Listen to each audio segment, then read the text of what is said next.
Саламатсыздар ма? Коллоидті химияның кезекті дәрісі жоғары молекулалық заттар және олардың ерітінділері мен қасиеттері. Жалпы полимерлер деп отырғанымыз үлкен молекулалық массасы және өзіне тән бірнеше қасиеттері бар қосылыстарды жоғары молекулалық қосылыстар немесе полимерлер деп атаймыз. Олар бірнеше тізбектеліп жалғанған молекулаларды немесе бірнеше буыннан құралған деп атаймыз. Олардың жалпы формуласы алдарыңызда көрсетіліп тұрғандай, бірнеше сутек атомдарымен байланысқан қосылыстарды атаймыз. Бұл жерде полимерлердің ең кіші қарапайым формуласы берілген. Бұл полиэтилен деп аталады. Егер полиэтиленді әрмен қарай көмірсутек сандарын көбейте беретін болсақ, бұнда үлкен молекулалық макромолекула пайда болады. Оның өзі атап кеткенімізде мономерлер және полимерлер болып табылады. Бұны органикадан өткендеріңізде мономерлерге этилен, пропилен, ал олардың полимерлері алдына поли сөз жалғанады. Полиэтилен, полипропилен деп, полистирол әрмен қарай кете береді. Енді макромолекулалардың жалпы формуласы, оларды құраушы жаңа айттық. Ең кіші тобы микромолекулалардан басталады, яғни мономерлерден. Мынау құраушы топтары.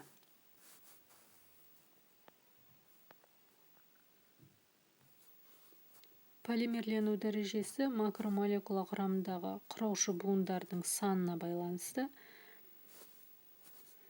Олигомерлер деп отырғанымыз, бұл полимерлерден төмен мономерлерден құралған қосылыстар, яғни молекулалық массасына байланысты. Олигомерлер деп отырғанымыз, көміртек саны 10-ға дейінгілерді айтамыз, ал 10-нан 10 немесе одан да жүздеген, мыңдаған, егер көмірсутек атомдары әрмен қарай жалғанатын болса, онда оларды полимерлер деп атаймыз.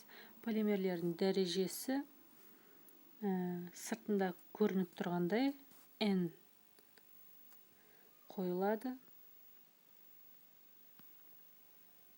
Тағы жіктелуіне байланысты олар табиғи, синтетикалық және жасанды деп бөлеміз. Табиғиға өздеріңіз білетіндей каучук, целлюлоза және белок және тағы да басқалар жатады. Бұл біздерде бірнеше көмірсутек атомдарынан тұратын табиғи қосылыстар. Синтетикалық деп отырғанымыз осы алынған табиғи органикалық қосылыстардан синтездеп алынатын заттар. Бұлар синтетикалық немесе жасанды деп атайды. Оларға полиэтилен, полипропилен, полистирол жатады. Ал солардан алынатын органикалық заттардың жасанды түрлері поливинил спирті, вискоза, нитроцеллюлоза, тағы да басқалар жатады. Бұл шығу түрлері. Жаңағы айтып кеткендей, бұл жерде мысалдары келтірілген. Енді олардың ерекше қасиеттері бар. Например, ерекше қасиеттеріне макромолекулалардың ұзындығы өте үлкен болғандықтан, олар созылғыш қасиет келеді.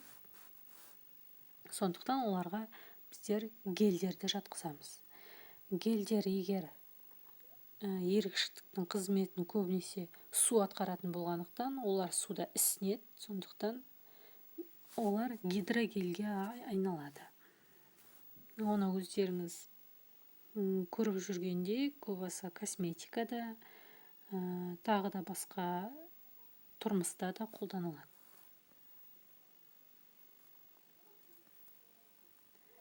Табиғи және жасанды полимерлердің қолданылуы, яғни целлюлоза, білесіздер, көмірсутектер, крахмал, олардың барлығы біздерде кәдімгі тамақ өнеркәсіптерінде, және күнделікті шикізат өнімдерінде қолданылады. Тағы полимерлерге жататыны біздерде полиэтилен және пластмассалар. Пластмассаларды өздеріңіз көріп жүргендей арнайы ыдыстар бар, бірақ олардың бір тиімсіз жері, оларды әрмен қарай пайдаланып болғаннан кейін лақтырып тасталынады. Ал біздерде крахмал, целлюлозаны, оларды біздер өсімдіктерден аламыз. Олардың агрегаттық күйлеріне байланысты бөлеміз: қатты, жұмсақ және сұйық. Бұл біздерде қолданылуы күнделікті тұрмыста синтетикалық полимерлерді. Медицинада қолданылады, ауыл шаруашылықтарында қолданылады, машина жасауда, текстильде, тұрмыста, жаңағы барлық органикалық заттардан осы заттарды алып пайдалануға болады.